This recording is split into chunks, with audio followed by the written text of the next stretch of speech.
We're going to have, for our last talk, Bryan Clark's his second talk, and he will discuss which kind of wave functions? Beyond wave functions. Beyond wave functions today. Except for, I need the screen to... You need the screen. I need the screen. Okay.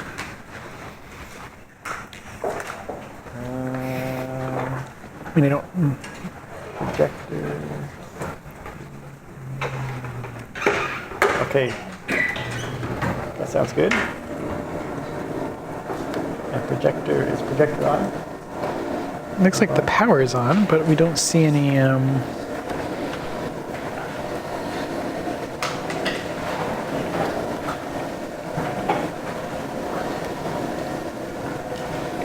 Let's turn the power off and try it on again. Okay. What do you think? Well, why don't we wait for the screen?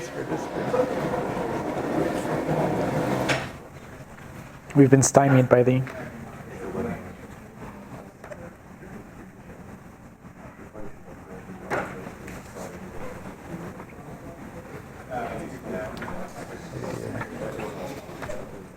Oh. That's something. We're just trying to make the screen work. Oh. I managed to hit the button right. Oh, what are you doing? What are you doing? I'm hitting the power button for the projector. Why? Oh, but maybe we need this down. And then we need this.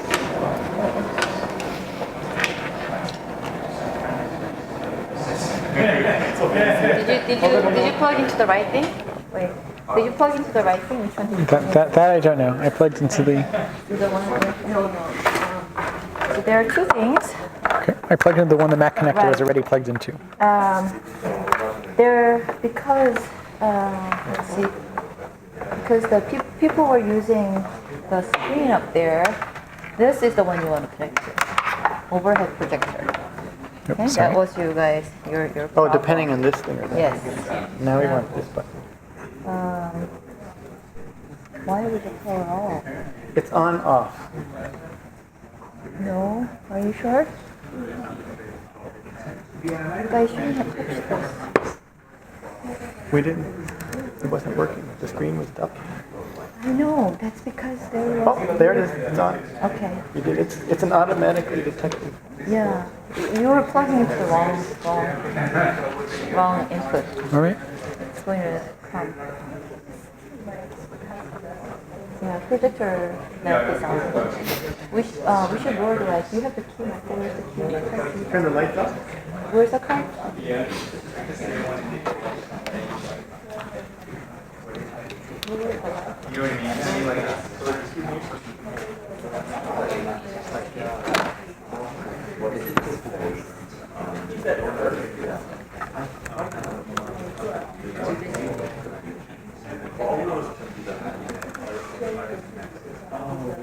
Oh yeah.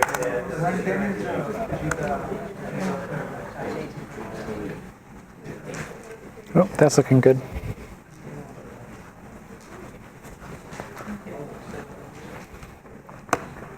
Okay.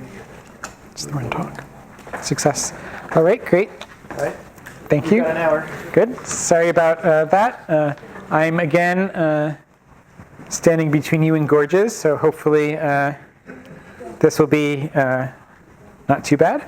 So what am I going to talk about today? So yesterday, what I talked about is I talked about sort of a variational approach, kind of a path through the variational space of wave functions. And we sort of hit a couple applications. We talked about many body localization. We talked about sort of a parton decomposition. So today, what we're going to do is we're going to do kind of a similar thing, except for we're going to do sort of a variational plus plus. We're going to do a variational approach, but going a little bit beyond it, asking whether there are other wave function-based numerical methods that really allow us to sort of improve upon the variational approach. And in the process of doing that, I'm going to, again, spend a lot of time talking about some reasonably standard methods, and then I'm going to talk about a particular application. We had a very beautiful talk this morning by Subir on non-Fermi liquid metals, and I'll tell you about an example where we have used an exact numerical quantum Monte Carlo technique to identify the existence of a non-Fermi liquid metal.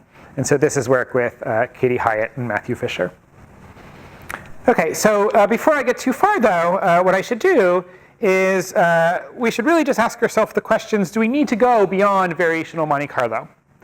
And maybe variational Monte Carlo is enough. Maybe it solves sort of the problems that we care about.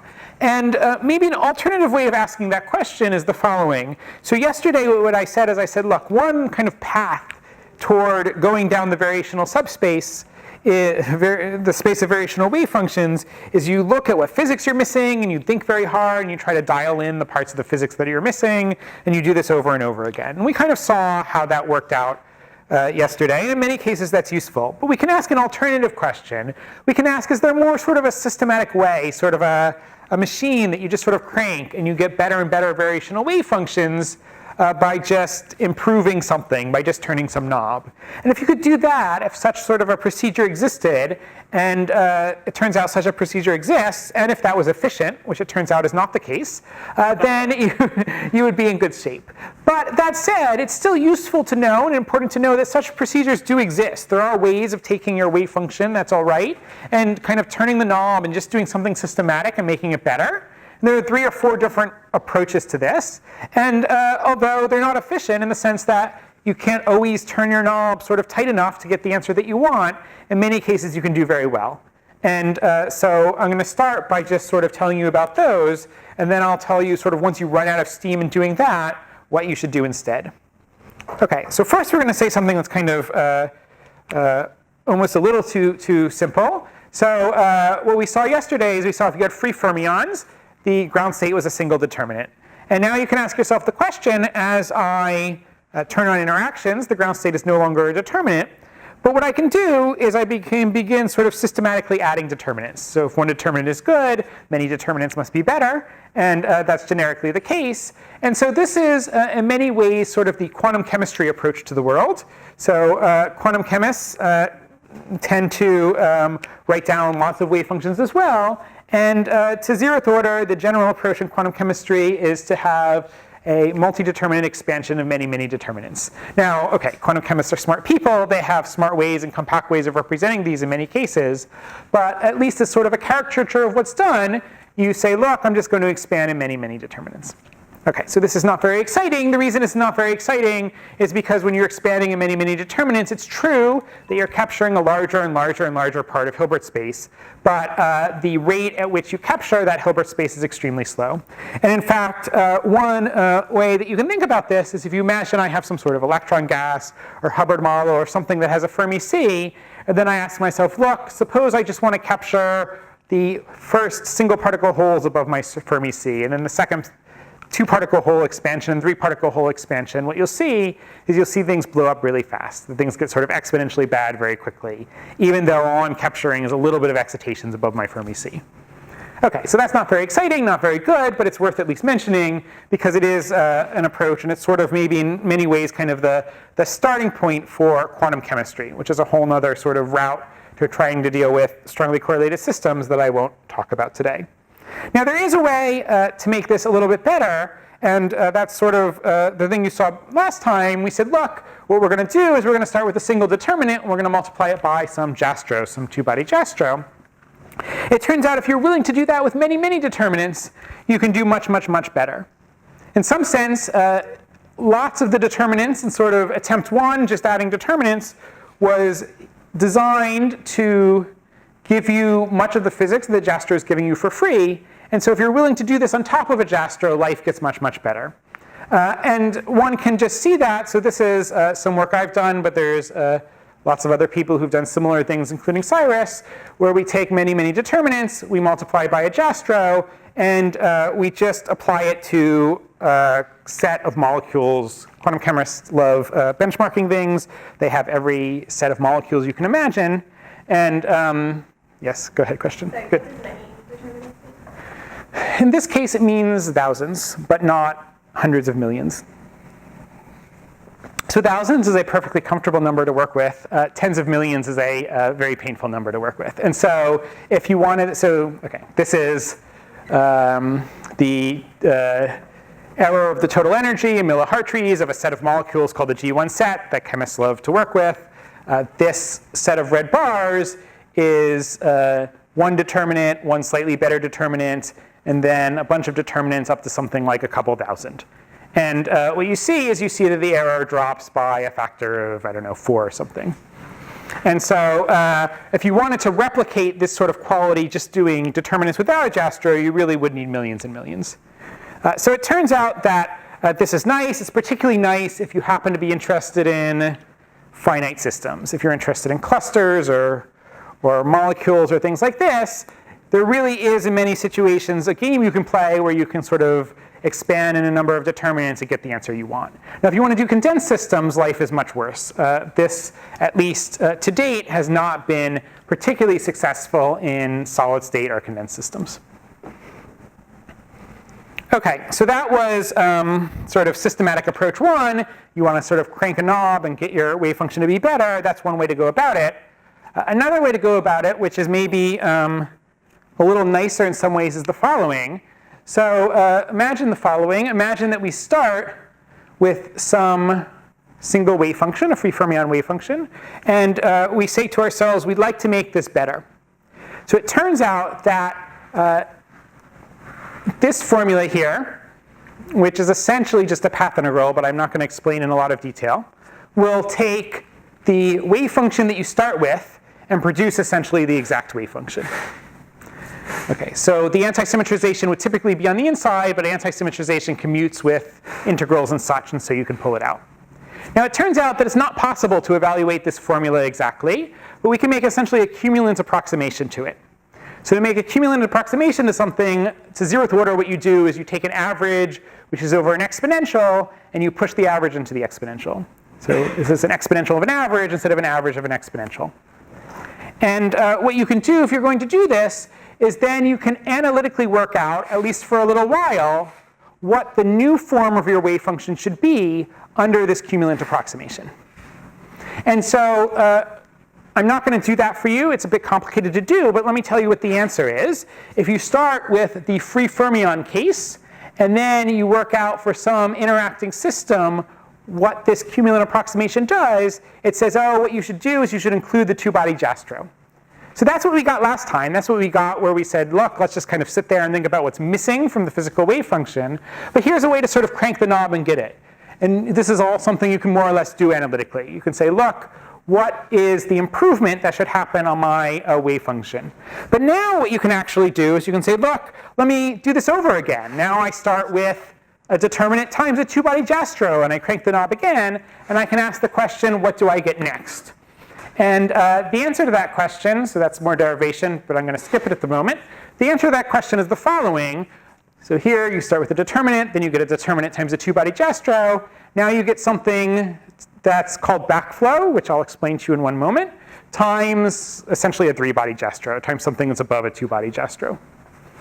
OK, so this is somehow a systematic way to kind of encode the thing we were doing yesterday. The thing we were doing yesterday, we said, think hard, what physics is missing. Here, we're just sort of improving the wave function by kind of turning this crank. Let me tell you what backflow is. This is somehow the natural extension, the natural next step to doing a two-body Jastrow. So what backflow does is the following. Backflow is actually a concept that Feynman wrote down sort of just thinking deeply about the physics a long time ago for helium. And it says essentially the following. It says when you have some electron, or when Feynman was giving the example, some helium particle sort of going by another particle, what this does is it somehow compresses the metric of space. So what backflow is doing for you is it's taking some 3n dimensional space. You imagine a wave function is a function in 3n dimensional space that specifies for every point an amplitude. And so what backflow does for you is it essentially changes the metric of space, which is to say that all of the amplitudes that exist in this 3n dimensional space are still there, but they're sort of compressed and stretched. So what it essentially does is when another electron flies by you, it pushes space out so that the amplitude for this electron here is set not by that point, by a point somewhat further away. So it's essentially compressing and stretching space. OK, so we can just write down a formula for what that means. What that means is the following. This is the backflow form. Remember, it's being multiplied by a 2 or 3 body Jastrow. So you have a product of determinants of some matrix this is the matrix we had before. We had a matrix whose ijth element was the single particle orbital phi sub I on the jth electron. But now, it's not going to be on just the location of the jth electron. It's going to be on the location of the jth electron sort of pushed away a little bit, distorted in some way. So there's some function called the backflow function that is parameterized by the location of all the other electrons. And essentially what it does is it says, look, I'm really going to move the location of the jth spot as far as the single particle orbital is concerned to sort of a new kind of spot where that quasi-particle is. So that's what it's done. It's sort of replaced the location in this determinant with a new location that's distorted a little bit. All right, so this is what happens if you turn the crank. And actually, I don't know what happens if you turn the crank anymore. I don't know that anyone has actually done it. Okay, Cyrus apparently knows. Saverio Moroni has done it. Someone has done it. That you continue to get improvements. Well, yes, you formally will continue. Like 5 or 6 levels deep. Okay, good. So someone has turned the crank even further, but I don't know what the answer is. Sorry, go ahead. For a 3-dimensional space, is n like the number of particles? N is the number of particles. That's right. And is this anything to do with the Coulomb hole? No, nothing at all to do with the Coulomb hole, really. Because, I mean, as I said, this was originally written down by Feynman with respect to helium. I understand. But, I mean, it doesn't produce a local lower density to Coulomb repulsion or something like that. I mean, it does, but in no deep way. It just does a little bit more than the typical things already do because it's correcting the wave function. There's nothing about the Coulomb hole going on here. Great. There's no Coulomb in here. It's all. There's no Coulomb. I mean, yeah. I mean, in some sense, the Hamiltonian shows up here. Some of these random walks involve the Hamiltonian. Is eta also a variational thing, or is this? Eta is, I mean, smart people, people smarter than me can write down good etas, but yes, to 0th order, it's a variational thing. So that would be sort of the standard way to do it. So there's sort of a generational thing that's happened. So the generation of quantum Monte Carlo people above me couldn't afford to sit on computers and optimize thousands and thousands and thousands of parameters. And so they worked very hard to write down sort of the right analytical form for these kind of things. And that was very valuable and very useful. That has gone a little bit out of fashion because if you can just afford to throw thousands of parameters at it, then your computer can do this and often, or in many cases, beat out what was sort of an approximate analytical form for these things. Also, I mean, they've gone from homogeneous systems to inhomogeneous. That's also fair. The systems have gotten harder, and so it's harder to write down analytical forms. Yeah.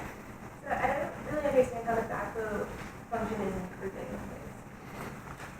So to 0th order, what's going on is that when two, say, electrons or particles are nearby, it's changing the amplitudes so that the probability of them sitting nearby goes down. And it's doing that by essentially stretching space. So here, it used to be that the amplitudes of being this distance before I turn on backflow was some number. And now what it does is it stretches space so then that probability now sits here. Okay, so why does that help you? Well, I mean, the intuition behind why it helps you is because the electrons want to be sort of away from each other. When one electron kind of goes by, the other electron, there wants to be correlation that essentially pushes that other electron away. You could certainly write down a backflow that makes your life worse.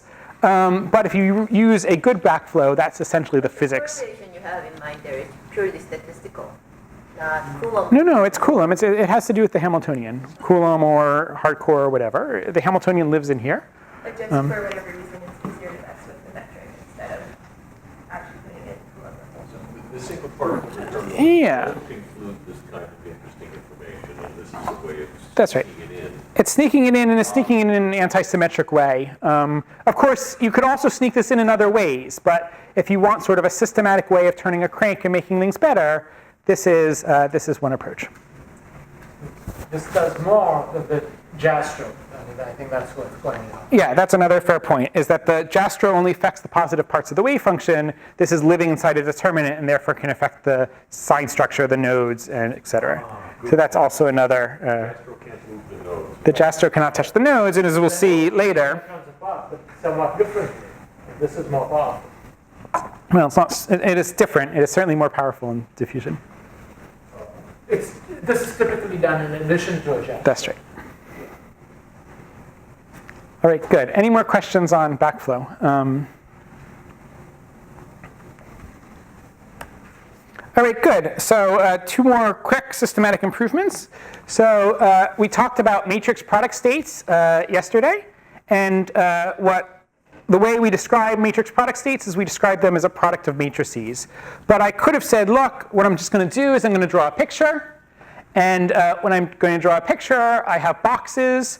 And I have lines between the boxes. And all the boxes are tensors. If I have 2 lines coming out, that's a 2 tensor. And if the 2 lines connect, that means I contract over the tensor. So sorry, this is a little bit small. But what this picture is showing you is it's saying, look, I have matrix A2. And matrix A2 should be contracted with matrix A1 and A3. That's what matrix multiplication is. It's Mij, Mjk, Mkl. I contract over the common indices. And I multiply everything out. So this is a way that I could describe a matrix product state. OK, so if I have a matrix product state, there's some dimension of that matrix product state. That matrix has some size, d by d. And I can make my wave function better if I make d bigger. And in fact, if I make d arbitrarily large, then I can represent any state I want. So here's a knob that I can systematically improve. Now, just like the idea of systematically improving by increasing the number of determinants you use, to capture all the states that you care about will require an exponential amount of work. But it's still nonetheless a knob that I can turn up. And if I can afford to turn it up high enough before I run out of computer power or steam, then I'm in good shape. In addition, there are all sorts of other networks that you can draw. I can draw any boxes I want, any set of lines between them I want. And then I can call that a tensor network wave function. So here I have a case where I have a tree. And so here everybody is attached to 1, 2, 3 people. And the rule is that I just have a tensor there, and I should contract over that tensor. Here I have this sort of 2D generalization of matrix product states. Here I have something that is more complicated than a tree because it has loops in it. And OK, so there are a whole slew of these. Now, it turns out that these also have the property that if I drive the dimension of the tensor high enough, I will get the right answer. Unfortunately, these also have the property that for some of these which are more complicated, even contracting this network is complicated. So a matrix, I can multiply in n cubed time.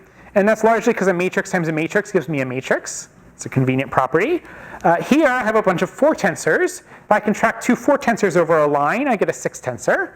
And that's bad, because it means the size of the tensors that I'm building grows as I contract this. Nonetheless, OK. So that's the downside of this. The upside of this is these are variational wave functions. And they do have knobs. And if I'm willing to drive the knobs large, and if I'm willing to do all the work to contract them, which in some cases, at least in this case, can be exponential, that this will probably capture all the physics I care about. OK, so there are a lot of people that are very excited about the prospect of doing this. And there's been a lot of recent success in sort of just doing variational wave functions a la tensor networks and just driving them to exhaustion. Yes?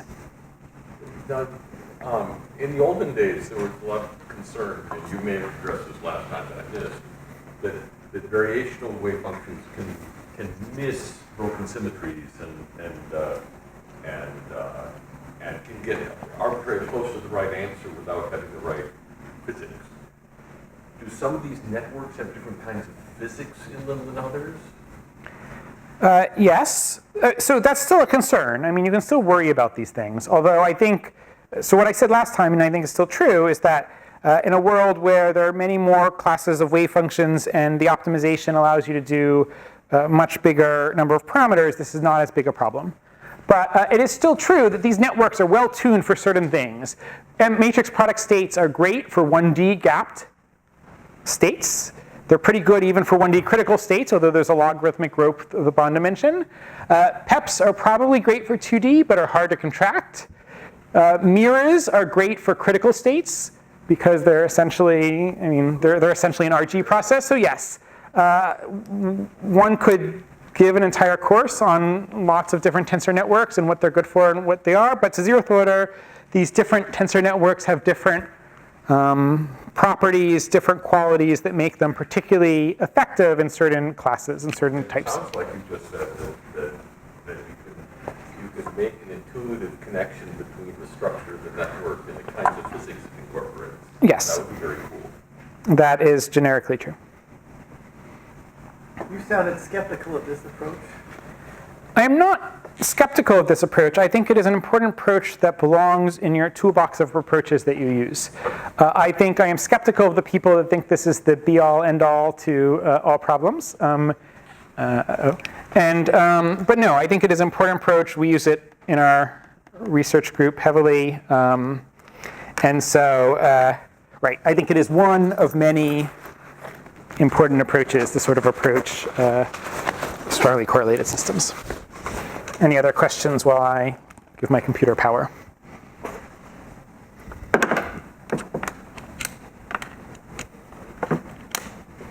All right, so one more kind of systematic knob, and then we'll go beyond variational wave functions. I know this is kind of a laundry list, but I think these are kind of useful things to have at least seen once in your life. So the final thing that is sort of something that people do, and I think this was probably pioneered by Sandro Sorella and company, that's at least the earliest reference I know to this, is the following. Imagine I have my favorite variational wave function psi, and I want to systematically improve it. So what I'm going to do is I'm going to write a new variational wave function that is psi plus alpha h psi plus beta h squared psi. And I know as a formal statement, if I could go far enough, I would get the exact answer. And so it's just a question about how quickly I get the right answer and how far I can afford to go. In practice, people can typically afford to go about to there. And that's where you get to. So this is an example where we've done this in my research group. This is work with Hitesh Chengleni. So this is a busy graph. I apologize. Just pay attention to these two things. This here is the initial state, this blue star. This red is after one step here, alpha h. This red is after two steps, alpha beta h squared. And the right answer is down here. So you get something like halfway to the right answer from a reasonable starting point to the place that you wanted to go. And if I could afford to do more and more of these, then we could get further and further. So this is, I mean, life depends on what psi you're starting with. The psi we're starting with here is actually a matrix product state. Sorry, are you saying you decided to go out to second order and then you optimize over alpha and beta? That's right. You go out to second order, you optimize over alpha and beta. And this one here, we went out to first order, we optimize after alpha.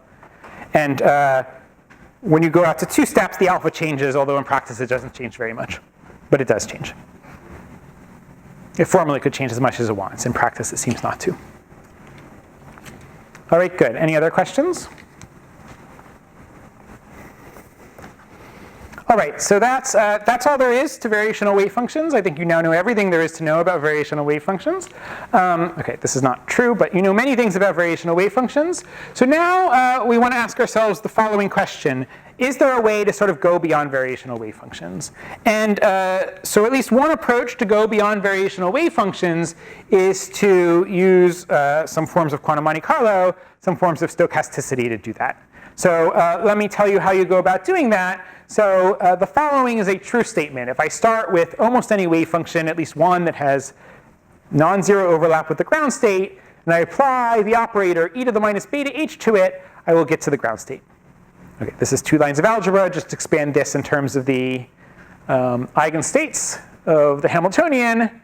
Apply e to the minus beta h to it. I'm assuming an implicit renormalization of the state. OK, good. So now what we'd like to do is we'd like to do this. So we can't do this. This is, by the way, is called the power method. It's hard to do this exactly because this matrix is big. If we could afford just to build a big matrix and multiply a bunch of vectors, that would be great. We can't do that. So instead what we'd like to do is we'd like to do that stochastically. So let's think about how we do this. This is a matrix multiplication. I have some vector v. I multiply by mkl, and I sum over L. That's what it means to multiply by a matrix. We saw this with matrix product states. Then I multiply by mjk, and I sum over k. Then I multiply by mij, and I sum over j. So this is just some way of writing matrix multiplication. And now what I can do is I can take my sums, and I can pull them out of this thing. So now, to get my final vector, v tilde of I sum over jkl, and I want to do this. Okay, and this is actually how you write down path integrals. If you just think about how path integral shows up in sort of a very pedantic, boring way, this is the way that it shows up. It says, look, you want this path through this matrix space, and that gives you your final result. So we essentially want some algorithm that is spitting out I with a probability proportional to v sub I tilde. Okay, so this is essentially saying the same thing. We have a vector, we want to multiply it by a bunch of matrices, and there's some path through space. This is the same thing written in a different notation, sort of a broadcat notation. I have v sub I, then I want to go I to j, j to k, k to l, each with this e to the minus tau h. Okay, questions so far? All right, good. So let's go ahead and attempt to do this, and we'll not do it quite right, but we'll get close, and then we'll fix it. Okay, so this is what we want to do. We swap the order of the sums. Now let me describe a possible algorithm. So we start, we choose some L, we choose some value from V sub L with probability, we choose an L. L is a basis element. We choose that with probability equal to V sub L. Then once we've chosen L, we're going to choose a basis element K, and we're going to choose that with probability equal to this. And then we're going to choose a basis element j with probability equal to this, and then we'll choose a basis element I with probability equal to that. Okay, so here's the game. You start on some basis element, you have some basis element chosen from V sub L, and then you jump to another basis element, you jump to another basis element, you jump to another basis element. And you do that in each step with a certain probability. And then we can ask ourselves the question, with what probability, if I just do the algorithm I've just described to you, do you get v tilde of I? And you get v tilde of I with this probability. The probability that you chose L was this, that you chose K was that you chose J was that you chose I with that. That is the probability that you get the basis element I at the end of the day. All right, lots of people look confused. Someone should ask me a question.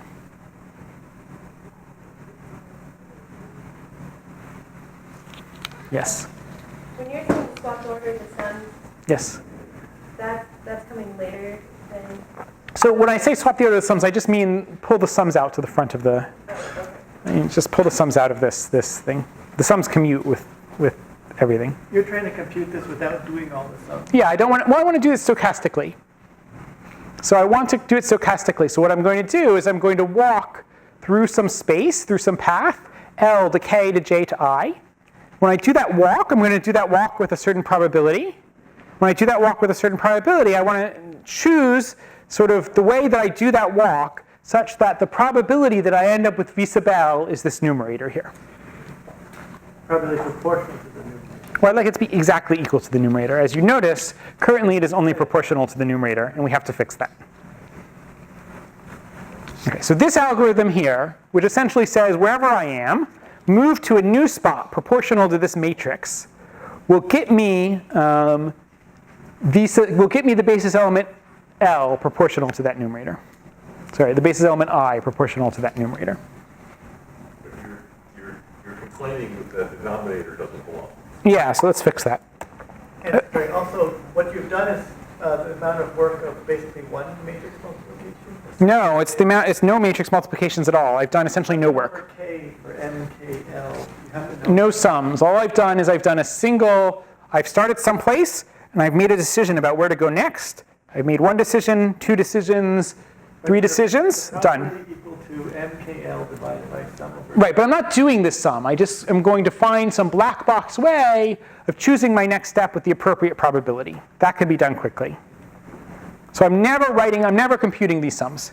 I'm just saying I have a black box, I have a little button, I hit it, and it tells me where the next spot to go is. That's easy to do.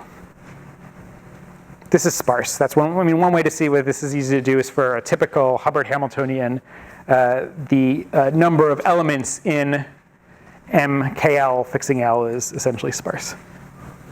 Yes? So why do you want to get v tilde I with that probability instead of just with probability 1? Because what I like to do at the end of the day is I would like to build up a histogram. I'm not going to actually do this. But as a zeroth order, I want to build up a histogram. And I'd like that histogram to look like my state. So I'd like to show up on basis I proportional to v tilde I of the time. Well, exactly equal to v tilde I of the time, actually. So here's what I'm going to do. I'm going to run this algorithm. I'm going to end up someplace. I'm going to mark it on my histogram. I'm going to run this algorithm. I'm going to end up on someplace. I'm going to mark it on this histogram. I'm going to do this over and over again. At the end of the day, I want my histogram to look like a representation of my wave function. Yes? So your probability, this one, it's probability I, but it seems like you're doing some over the L. So it seems like you're then. Yeah, so I'm just going to do this over and over and over again. And so that will sum over all of these things. I didn't sum over the L or the K or the J or the I, actually. Well, the I I'm sitting on. But I didn't sum over the L, K, or J. So what I'll do is I'll just do this over and over and over again, and that will give me the sum. I think the analogy with path integrals is good. Yes. Path integral and find the new wave function from the old wave function by, at every point in the old wave function, doing the path integral, and then integrating over. And integrating over the psi initial is VL, and the m's are all the slices of the path integral. Yeah, so this is exactly path integrals in some numerical bastardized way. The path integral also doesn't like the denominator. Yeah, that's right. All right, so let's deal with the denominator. So here's one way of dealing with the denominator. One way of dealing with the denominator is that at each step, I want to multiply my walker, my thing, by a certain weight. So I want to make it more or less important depending on what this denominator is. So after step 1, I'll multiply it by this weight. After step 2, I'll multiply it by this weight. After step 3, it's a product of 3 weights. And then I won't just histogram how often I showed up at I. I'll histogram the weight every time I showed up at I. And that will deal with the denominator. OK, so appreciating this work requires a little bit of thought. I'm telling you that this is a correct algorithm. OK, so if there are questions here, this is really sort of a key point. I mean, this is the essence of the algorithm, and everything else after this is details. And so if there are questions, it's worth spending some time sort of sorting this out.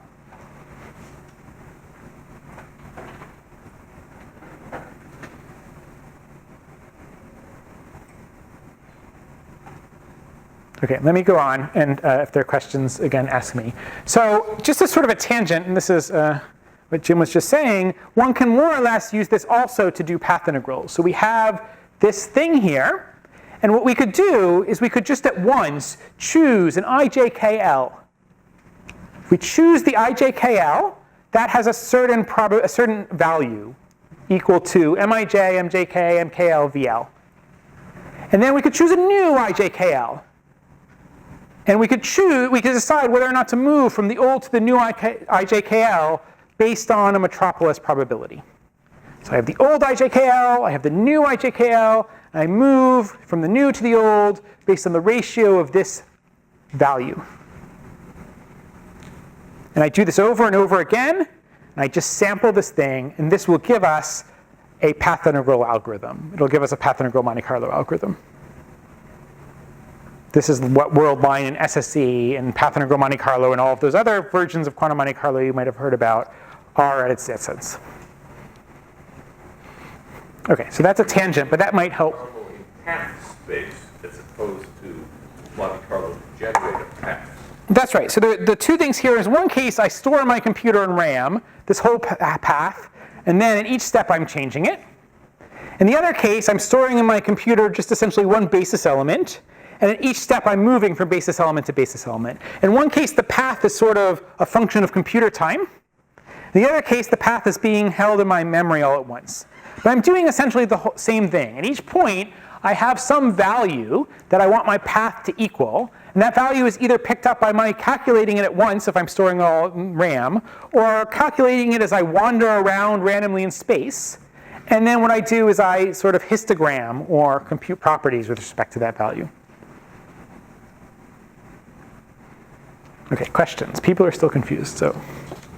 So v to the I is the amplitude of having gotten to point I, or where? Yes, it is the amplitude of the ground state vector that I'm trying to produce. So I is referring to. A basis element in the ground state vector. So I could write that as broad cat I psi. So you had psi into a p, and you have e to the I. HT. That's right. Now, you have M. That's right, and those are identified. And So in this notation, v sub I is another notation for psi of I. M of ij is another notation for I e to the minus tau h j. So it's just whether you want to do sort of math matrix notation or you want to do kind of quantum physics, linear algebra notation, these are the same thing. So then v tilde I is just the improved. It is psi naught of I. So v tilde of I is equal to psi naught of I. It is the ground state wave function of the exact ground state. You do this algorithm.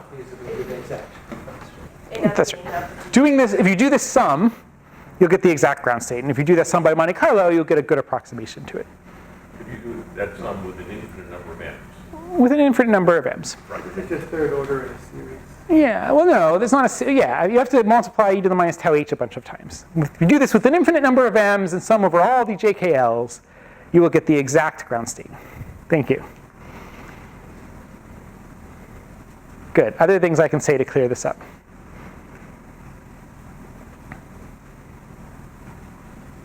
Okay, let me continue.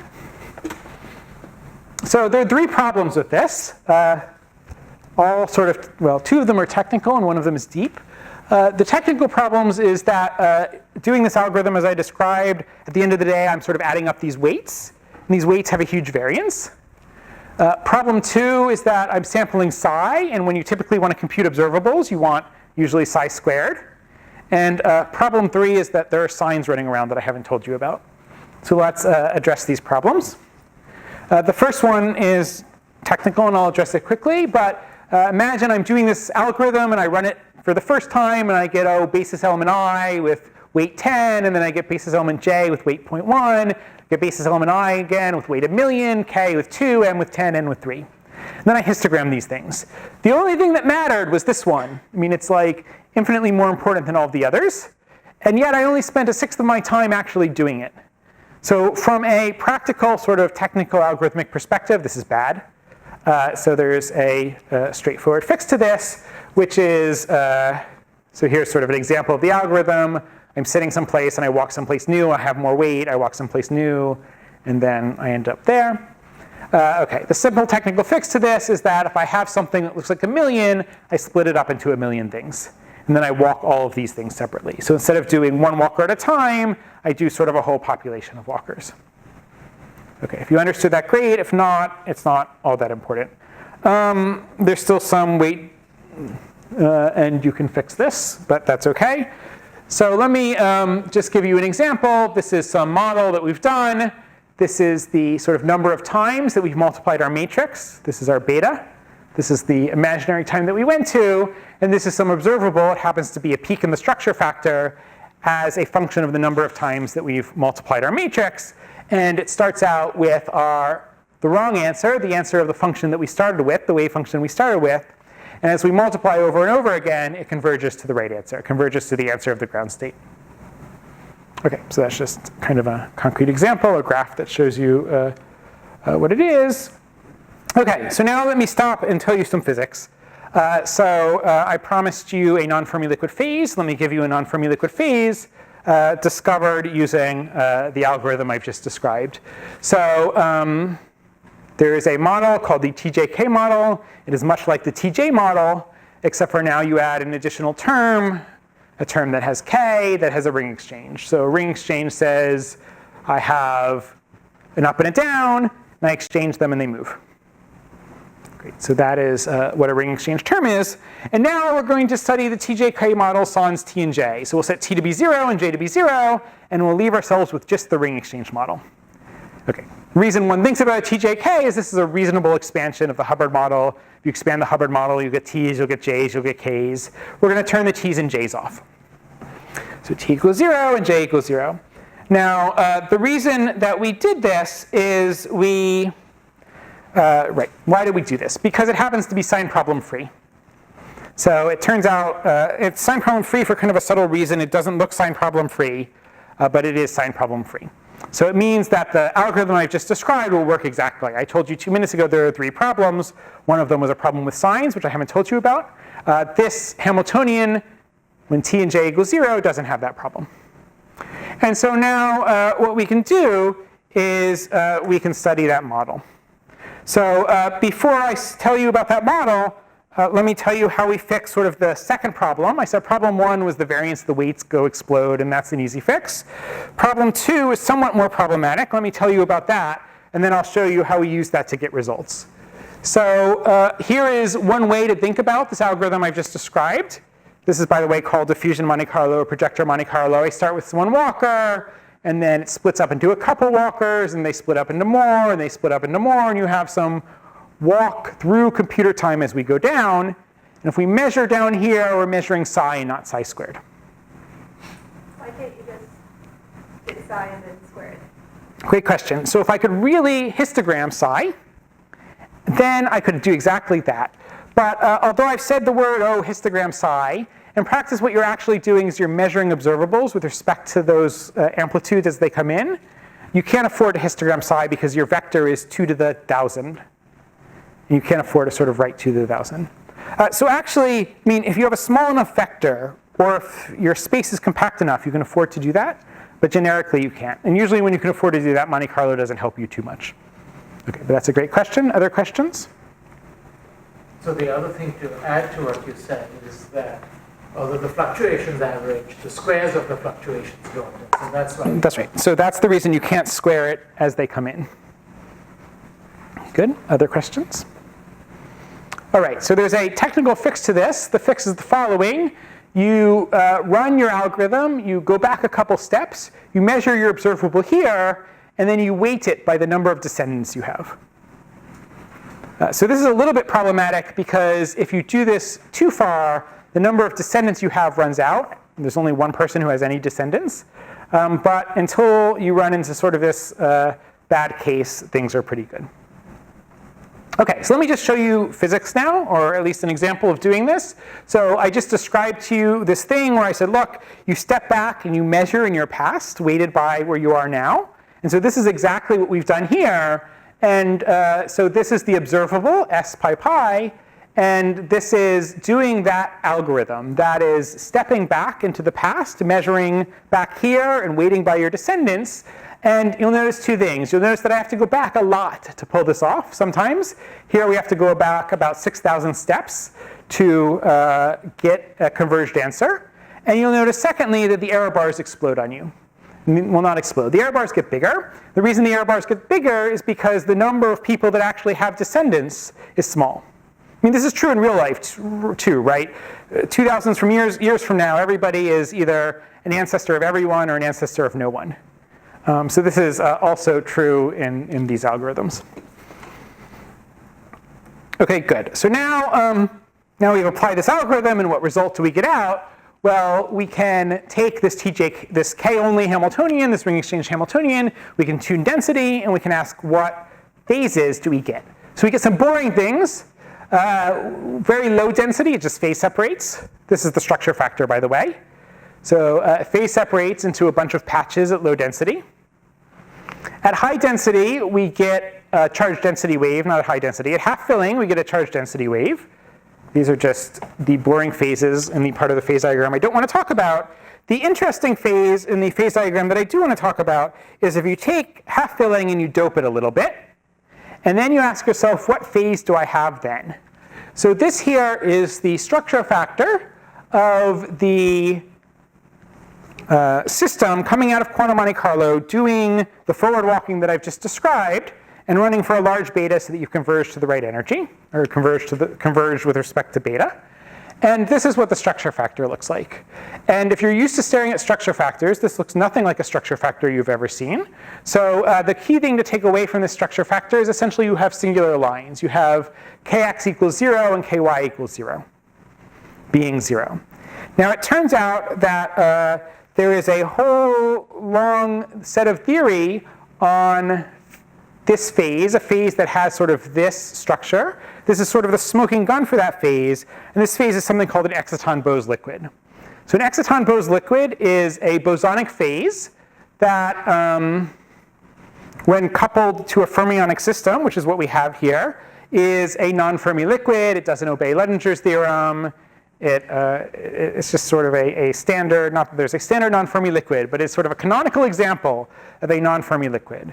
And the fact that we have this structure coming out of an exact quantum Monte Carlo simulation is really a smoking gun. That, in fact, we have this phase.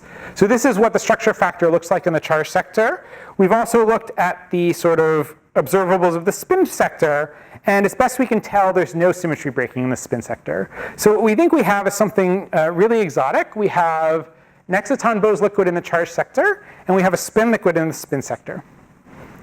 We can't find any ordering.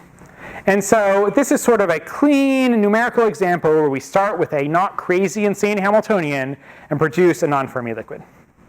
And we were able to do this largely because we had an exact quantum Monte Carlo algorithm that went beyond sort of variational ansatz that gives us observables of the true ground state and the true wave function. Okay, so questions about this? This is the density correction?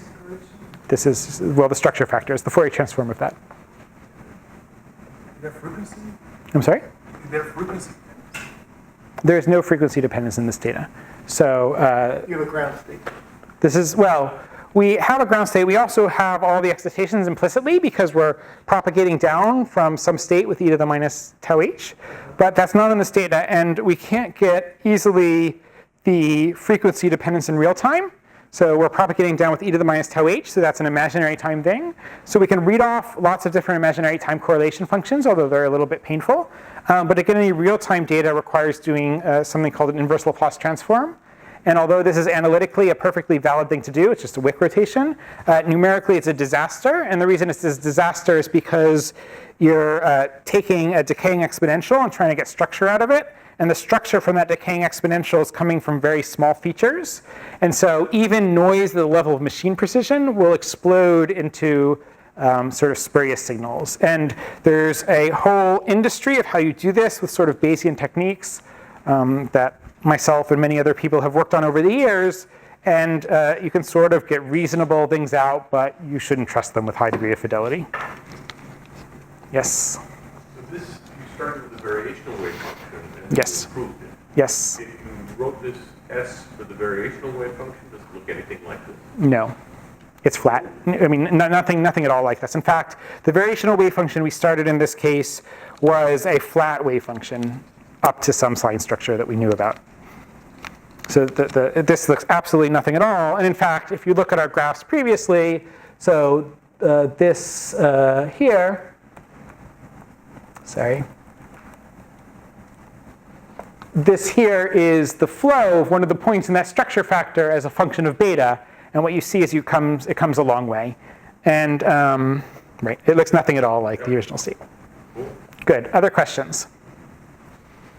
OK, so that's the end of my physics example. So this is largely what I wanted to tell you about the physics, is that really these numerical techniques let us really tackle a problem that, as Subir was telling you this morning, people have really been interested in a very long time. How in the world do you get non-Fermi liquids? And here we have a direct connection between a microscopic Hamiltonian and an honest-to-goodness non-Fermi liquid. OK, so now let me continue with some methodological discussion. So I told you there were 3 problems. 2 of them were technical. One of them was deep. The deep problem is the following. I kind of went through very quickly and kind of lied to you a bit about the algorithm. I said, look, what you want to do is you want to sample the next spot that you are, spot I or spot R prime, with probability proportional to this thing. That's what I told you. And that only makes sense if this is a probability. So this looks good. I mean, I've normalized it. It looks like it should be fine. What is the fundamental problem with the thing that I've written down?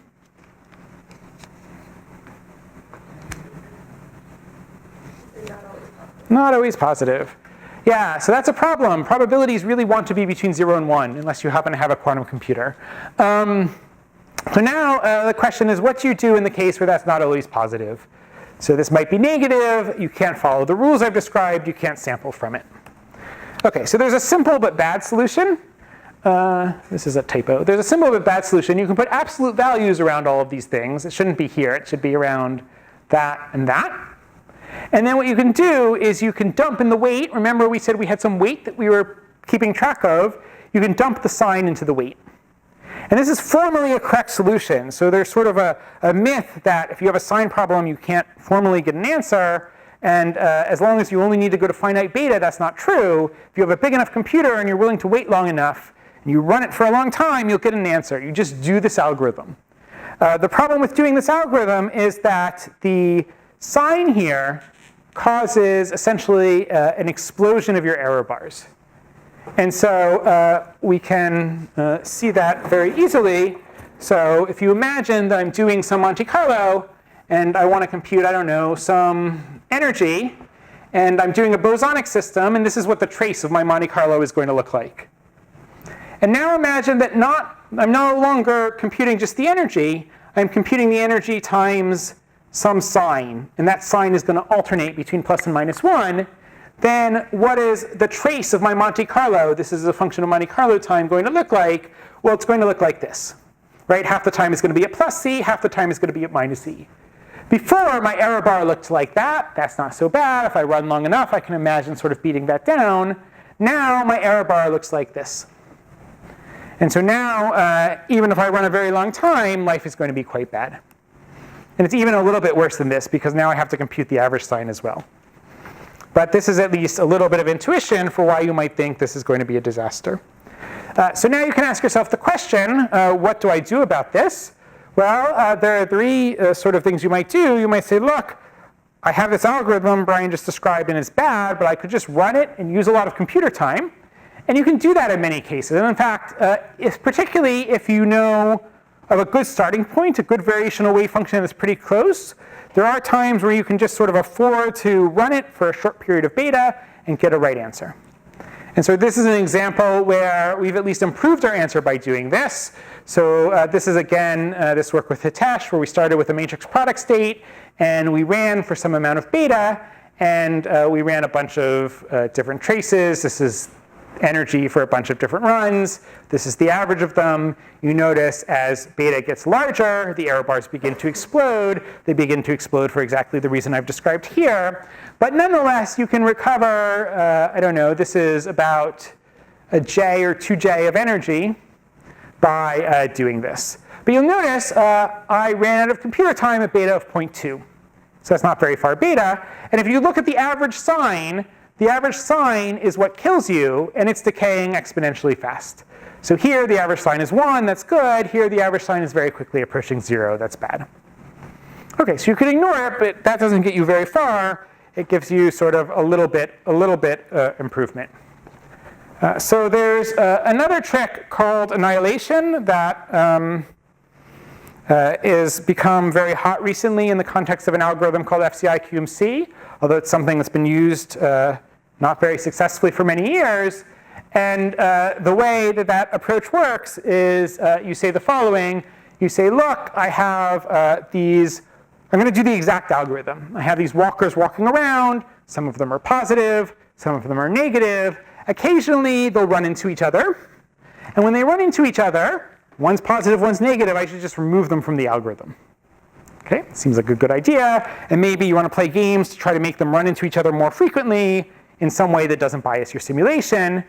OK, and if you do that, and your Hilbert space isn't too large, or the important part of your Hilbert space is pretty compact, and you use a lot of tricks on top of it, often you can attenuate the sign problem a little bit. So here we just ate it in its entirety. If you apply some additional tricks like Annihilation, you can often get a little bit further than you could otherwise. In some cases, you can get much further. Something that's a little bit nice about this is that if you do this algorithm, it's exponential sort of in computer time and system size, but it is not exponential in imaginary time anymore. So that's a nice feature. OK, so that's something that people have begun to use, although again, it doesn't get you very far. So we tried this on what should have been a pretty simple problem on something like a polaron, and we worked very hard, and you still don't get very far. So for molecules, this is nice. For solid-state systems, you run out of steam pretty quickly. So there is sort of the de facto standard, and the de facto standard is called fixed node diffusion Monte Carlo. And this is an approximation. This is a biased algorithm, much in the way that variational Monte Carlo is biased. But it is a significant improvement upon variational Monte Carlo. Okay, so this is sort of the de facto best thing you can do. If you said, look, I want to use a wave function approach, and I want to get the best answer I can, and I really care about accuracy, what you should do is you should work really hard to get the best variational wave function you can, and then you should bootstrap on top of it with this approach. Okay, so let me tell you what this approach is. And it's essentially a biased approximate annihilation. So what did we say before about annihilation? Well, we said, look, sometimes a positive walker and a negative walker walk into the same spot, and then we should remove them. Okay, but in practice what happens is that the positive walker walks in on step 12 and the negative walker walks in on step 23. We can't remove them because they weren't there at the same time. Okay, but the thing that's causing trouble is this negative thing. This negative walker is essentially causing us problems. So a naive idea, kind of a bad idea, but a naive idea is I just remove the negative walker. All right, I'll just forbid him from going anywhere. Okay, so now if I remove all of the negative edges like this, I remove all the negative walkers, then I have no sign problem. I just have a really bad wrong answer. Now why do I have a really bad wrong answer? I have a really bad wrong answer because this guy is coming in with positive weight, and he was supposed to be canceled out by this guy over here coming in with negative weight. But we've just removed him. We've just erased that arrow, and so this doesn't work anymore. Okay, so what we have to do is we have to compensate for the fact that we've removed this arrow. And we're going to compensate for that fact by taking the positive weight that's coming in here and erasing some of it. And now the question that we need to ask ourselves is just sort of now kind of a detailed balance question. The question is, how much of that weight do we have to erase so that we've compensated correctly? Okay, and there's some answer to this. Okay, that is the answer to that. That is the amount of weight that you have to erase from the positive guy because we've decided to remove the negative guy coming in. But what you'll notice about this weight is this weight depends on knowing the right answer. That's a little bit unfortunate. So what are we going to do about that fact? We don't know the right answer, but we have a good guess, right? We bootstrapped this on top of a variational ansatz, a variational approximation that we've written down. And so what that means is we're going to remove a certain amount of weight that if we had the correct guess would be exactly right. We don't have the correct guess, we have an approximate guess, but our hope is that this approximate guess is designed in such a way that it's close to the right guess, and therefore the amount of weight we remove is essentially the right amount. Okay, so you might worry to yourself, maybe this sounds all right, but maybe this makes my life worse. So there's a theorem that says this only makes your life better. This improves upon things. In fact, there's a slight subtlety running around, but if you're in the continuum, and not on a lattice, what this is implicitly doing for you, if you remember what we discussed last time, we said, look, we could write our wave function as a fermionic piece and a bosonic piece. We said, look, put in a two-body Jastrow for the bosonic piece. What this is implicitly doing for you, and this is my last slide, is that this is putting in the continuum the best bosonic piece, the 2, the 3, the 4, the 1800th body Jastrow for you.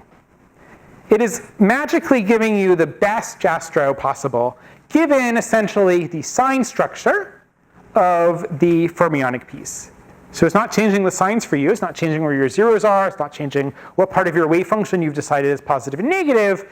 It's changing everything else to be the absolute best you can, where by best I can I mean with respect to the objective function that is the energy. It is a variational method that does that for free in sort of an implicit way. Okay, on the lattice, that's a little bit of a lie.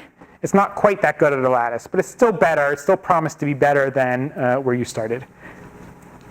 It's not that good on, I mean, it's a lie on the lattice because in the continuum, there's always zeros running around, separating your positive and negative regions.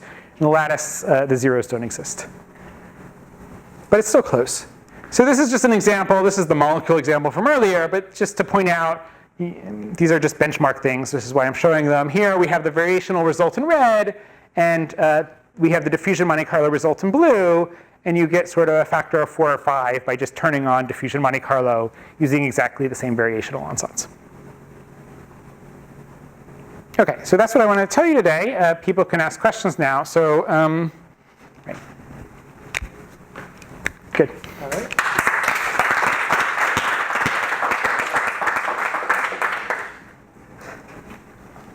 Questions? Yes. I ask Cyrus this a lot of the time, but I honestly, And you expect that I have a better answer than Cyrus? but I think this last thing, you're using this fixed node approximation. Yes. Which means that the regions in which the wave function is positive and the regions in which the wave function is negative stay fixed. Yes. You're optimizing within them. Yeah, I mean, you're implicitly optimizing within them. That's right. And Cyrus tells me that the regions where the wave function is zero hardly count because they're not very important for the energy because there is no probability of being there. On the other hand, is there any known example where there's a qualitative importance for the places where the zeros in the wave function sit? Is that something that different phases or entanglement or something like that manifests itself in the zeros in the wave function? Or is it really just boring parts of a complicated wave function? No, I mean, okay, to begin with, I think it's a bit of a misleading statement because, I mean, where the zeros are determine where the pluses and minuses are, and where the pluses and minuses are matter. So I think you're quoting me quite correct. Okay. Good. That said, yeah, I think there's a lot of physics buried in where those zeros are, and we have a little bit of understanding of that, but not a very deep understanding. Okay, I can tell you the little understanding we have afterwards, but it's not particularly insightful. I don't know if there was a story that was fun. There is hints of a story, but we don't have. Bose liquid. There's Initially proposed- some story because of that, yeah. Because Matthew Fisher thought of a way of screwing up the zeros, where the zeros are, rather than having zeros of the determinants in the front.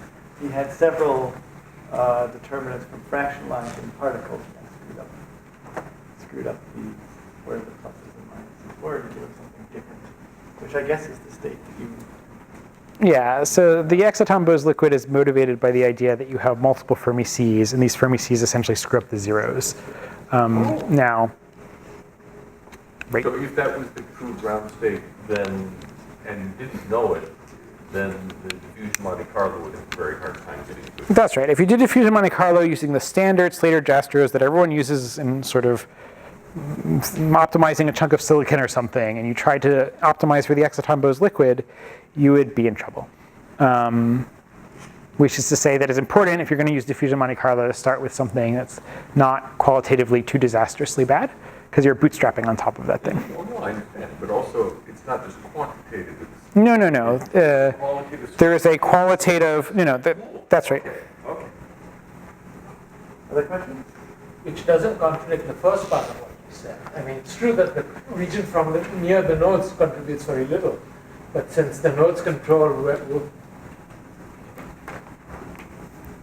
So before we were speaking about two-body Jastrow factors, and Yeah. then we were discussing about the impact of short and long-range Jastrow factors. Is there something similar one can say about this more general thing? Yeah, the more general thing gives you everything. All long, short, 2, 3, 18 body gestures. In the continuum, it gives you all the best bosonic gesture. It fixes every amplitude in your entire system. The only thing it doesn't fix is it doesn't fix where you've screwed up what the signs are. And can one derive from that something like, say, definition approximation to that? Say, for example, like taking a local something like a local Jastrow factor to all orders, or can one get some intuition what's going on there? I mean, one could imagine trying to back out what the Jastros are that it's telling us, but I'm not sure one gains anything that way. If you want to do that, you might as well just sort of put them in your variational Monte Carlo wave function and optimize them directly there. It's not completely true, but a zeroth order, I think that's true. I guess I have one more question. So you solved one Hamiltonian, which gave you a non-Fermi liquid. Yes. Does that give you insight into other Hamiltonians you could write down to give you other non-Fermi liquids? Turn this into- Okay, good question. Yeah, great question. It doesn't give us deep insight. I mean, we are looking for others, and we have some idea of another one, but it's not that this one gave us a great insight necessarily into that one. What I would say is the following. If you think that the right thing to do to understand the Hubbard model is to sort of write down a TJ model and then a TJK model, what we've done is we said, look, in this limit where we have K only, we have a non-Fermi liquid. And probably as we move away from that point, we can't simulate it, but we still have a non-Fermi liquid. And so there, I think, is reason to believe that this, although is in some extreme kind of regime, has real relevance to sort of Hubbard model or Hubbard model variant kind of physics, and possibly to sort of the real superconductors. Could you do some kind of numerical perturbation theory using your wave function and thinking about what would happen if you add terms that screw up your computation, but maybe you can add them perturbatively and then see if it stays a non-variant? Good question. So we are thinking along those lines. So we're thinking, I mean, one, you can just do variational Monte Carlo and move there, and we're in the midst of trying to do that. In addition, as I said, there are tricks to sort of eat the sign problem or approximate the sign problem for a little while. And so we think that we can perturb away from this very special point for smallish system sizes for some amount of time. And we don't know yet whether those system sizes are so small that we can't learn anything, or whether we can get to something large enough that we can sort of learn some interesting physics about what happens when these other coupling constants gets turned on. All right. One more question? I guess so. Yes, quick. Yeah, this is more of a computational question, but so it seemed like with the tensor networks, those methods were pretty well compatible with, say, parallel processing. Like, people use a lot of parallel processing. The short answer is that at least at the naive level, they are almost antithetical to doing parallel processing. So quantum Monte Carlo, parallel processing is almost trivial. And in tensor networks, it's extremely hard. So if you're someone like Steve White, who has invented DMRG, you're not running on Blue Waters, you're running on like a couple desktops you have stuck in your in the office. There is sort of a push at this point to sort of do that. But to zeroth order, the way you want to think about this is doing a lot of sort of parallel linear algebra, which means you have these huge dense matrices that you're going to want to distribute over many nodes. Well, and on one core, and one node is not bad, but distribute over many nodes, then you're passing lots of data back and forth. It's not impossible to do, but it's not at all a trivial parallelization problem.